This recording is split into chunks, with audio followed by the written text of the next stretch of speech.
आगे बढ़ेंगे और देखिए सबके बीच में अप्रैल में म्यूचुअल फंड के आंकड़े भी आ गए हैं। बीते महीने किस तरीके से जो है एमएफ्स में खरीदारी रही है, इनफ्लो कहां आया है, आउटफ्लो कहां हुआ है, ये चीजें भी आपको बताते हुए चलते हैं। देखिए सबसे पहले आप देखिए नेट इक्विटी इनफ्लो जो है 38,440 करोड़ रहा है अप्रैल के महीने में, जबकि इससे पिछले महीने में अगर हम देखें मार्च के महीने में तो ये जो इनफ्लो था ये ज्यादा था, 40,000 करोड़ से ज्यादा का इनफ्लो जो है चल रहा था। इसके अलावा आगे बढ़े कुल एयूएम की अगर बात करें 81 लाख करोड़ से के आसपास जो है एयूएम जो है कुल हो रहा है, जबकि इसके पिछले महीने एयूएम कम था, 73 लाख करोड़ के आसपास था।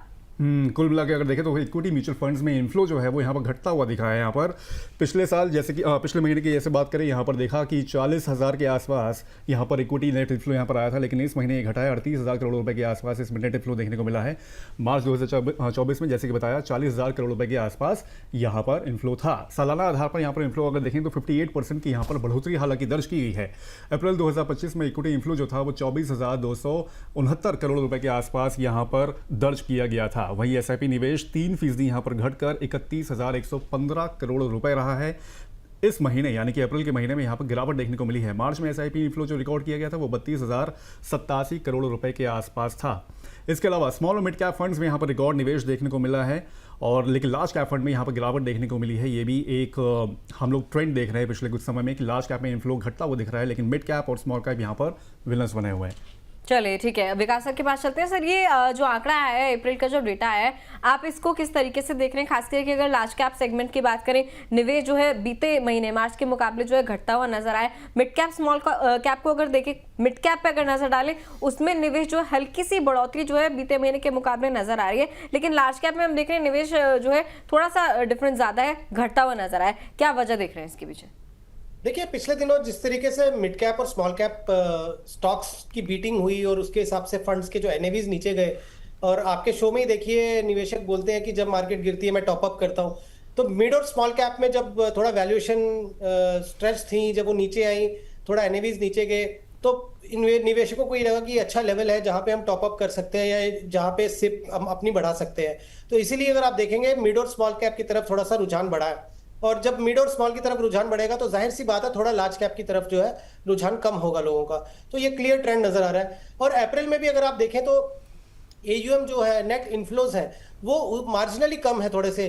प्रोबेबली आप देखें दिव्या, अप्रैल महीना जो होता है वो छुट्टियों का महीना है, लोग थोड़ा घूमने भी जाते हैं, लोग थोड़ा अपने न्यू फाइनेंशियल ईयर के हिसाब से कुछ प्लानिंग्स करते हैं, बच्चों के स्कूल की फीस जाती है, टैक्स लायबिलिटीज आती हैं। तो ये कोई बहुत बड़ा डिप नहीं है, मार्जिनल डिप है। प्रोबेबली ये सारे जो एक डे टू डे लाइफ में जो प्रैक्टिकल रीजंस हैं उसकी वजह से हो सकता है कि वो इनफ्लो थोड़ा सा कम हुआ हो, कोई ज्यादा वरीसम नहीं है ये। सर इक्विटी इनफ्लो तो कम हुआ, लेकिन मिड कैप और स्मॉल कैप में जैसे कि दिव्या ने यहाँ पर बताया कि मतलब उसमें इनफ्लो लगातार यहाँ पर बढ़ रहा है। एएमसी कंपनीज के यहाँ पर रिजल्ट भी सर काफ़ी मिक्स टाइप के हिसाब किताब आए थे अप्रैल के महीने में, हम लोगों ने देखे हैं यहाँ पर। उसका भी ऐसा सर क्या इसमें पड़ता हुआ दिख रहा है? और अगर रिजल्ट्स की भी अगर हम लोग बात करें इस पूरे क्वार्टर में, जो फर्स्ट क्वार्टर अभी निकलेगा, अभी क्या लग रहा है कि इन केस अगर उसमें अच्छे रिजल्ट आते हैं उसका इंपैक्ट कैसे देखेंगे अगले महीने के आपके जब रिजल्ट आएंगे इसके एमपी के? क्योंकि लास्ट क्वार्टर का जो रिजल्ट्स थे उसमें आप देखेंगे मिड एंड स्मॉल कंपनीज ने अच्छा सरप्राइज दिया। मतलब हालांकि मिक्स आपने बोला रिजल्ट्स, बट फिर भी मिड और स्मॉल कैप कंपनीज का जो ओवरऑल कॉर्पोरेट अर्निंग्स थी वो बेटर आई हैं।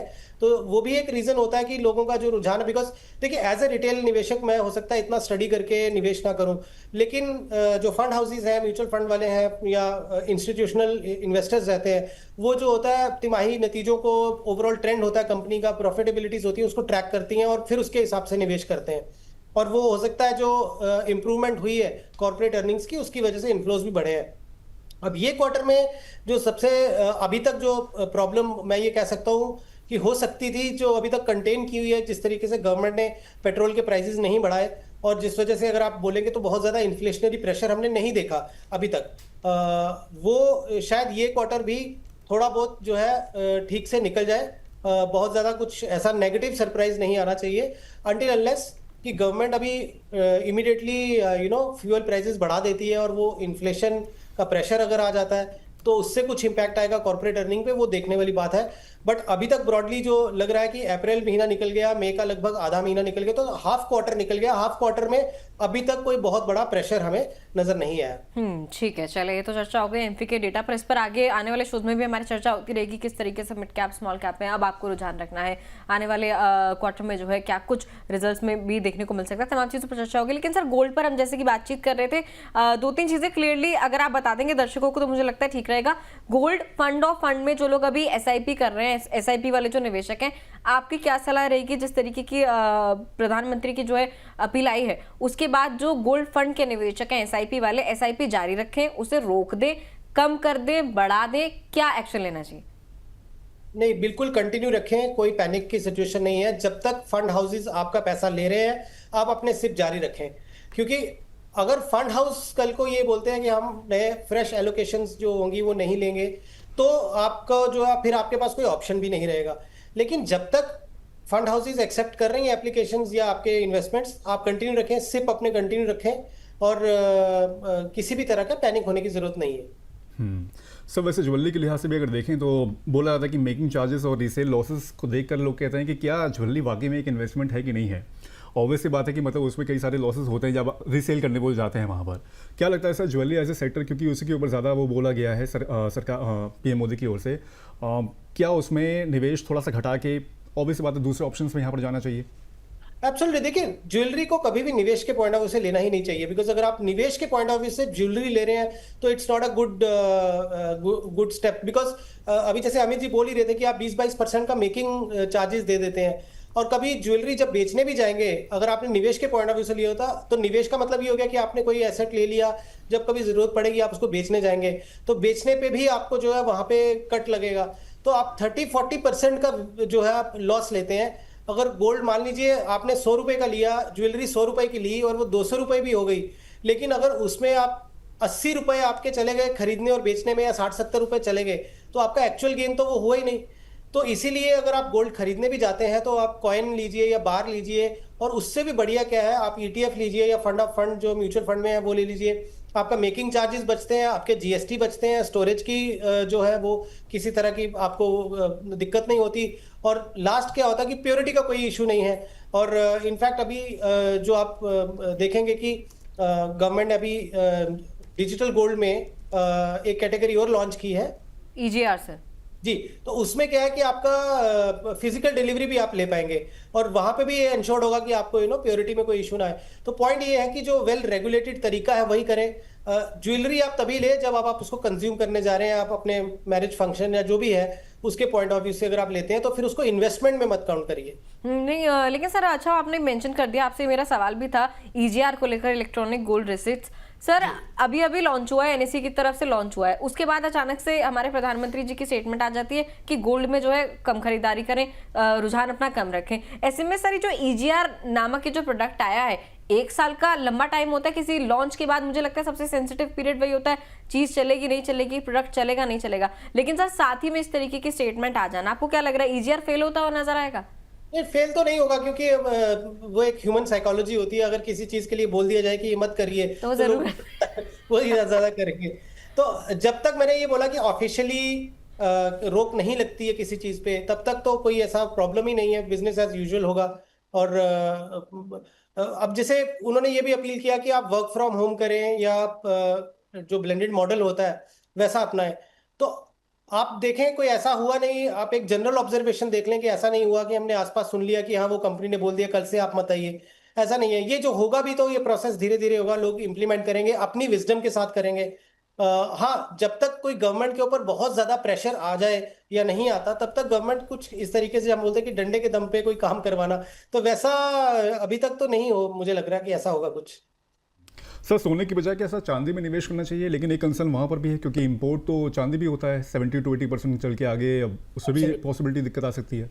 एब्सोल्युटली, क्योंकि गोल्ड का जो हमारा ऊपर बर्डन है, आप जनरली अगर आप देखें जो बैंक्स की या सेंट्रल बैंक्स की बाइंग होती है, इंस्टीट्यूशनल बाइंग होती है गोल्ड की, वैल्यू वाइज अगर आप देखेंगे तो बहुत ज्यादा उसमें डिफरेंस होता है। तो इसीलिए शायद वो चांदी के ऊपर ज्यादा उन्होंने फोकस नहीं किया या बोला नहीं, गोल्ड के ऊपर ज्यादा बोलने का रीजन यही था कि मेजर बर्डन जो है वो गोल्ड इंपोर्ट्स की वजह से ही है।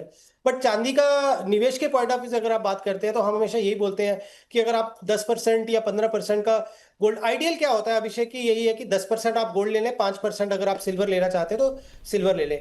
ये बहुत ही एक आइडियल सिनेरियो जो आप आपके एसेट एलोकेशन में होना चाहिए। तो एसेट एलोकेशन को ही आप तय करके अपने निवेश को आगे करें। जो स्टेटमेंट होती है हमारी गवर्नमेंट से, या ट्रम्प कोई चीज बोल दें, या ग्लोबल कोई ऐसी चीज हो जाए, उस स्टेटमेंट के बेसिस पे आपको जो है अपने पोर्टफोलियो को जो छेड़छाड़ नहीं करनी चाहिए। एज लॉन्ग एज कोई एक स्ट्रक्चरल शिफ्ट हो जाए, कोई बहुत बड़ा स्ट्रक्चरल चेंज हो जाए जिससे आपके पोर्टफोलियो पे बहुत बड़ा इंपैक्ट आता हो, तब उसको आपको रीवैल्यूएट करने की जरूरत है या आप रीस्ट्रक्चर करने की जरूरत है। बट अभी तो उन्होंने सिर्फ ये बोला है कि आप थोड़ा कम लीजिए या 1 साल तक गोल्ड मत लीजिए। और मुझे लगता है कि वो पिन पॉइंट भी मैरिजेस में जो बहुत ज्यादा जो यूज होती है ज्वेलरी, उसकी तरफ थोड़ा ज्यादा था उनका रुझान, rather than talking about ETFs या फॉर्मल जो वे ऑफ होता है गोल्ड खरीदने का, उसके ऊपर उतना नहीं था उनका। ठीक है सर। सर हमारे अगले सेगमेंट एनएफओ की तरफ चलेंगे, लेकिन उससे पहले एक आखिरी मेरा सवाल, अगर कोई नया निवेशक अभी अपना म्यूचुअल फंड पोर्टफोलियो आज क्रिएट कर रहा है, तो कौन कौन से फंड्स में उसे किस कैटेगरी में रुझान रख के चलना चाहिए? मान लीजिए 10,000 की सिप करना चाहता है, एसेट एलोकेशन किस तरीके से करके चले, और विद इन इक्विटी किस तरीके से डाइवर्सिफिकेशन लेके चले?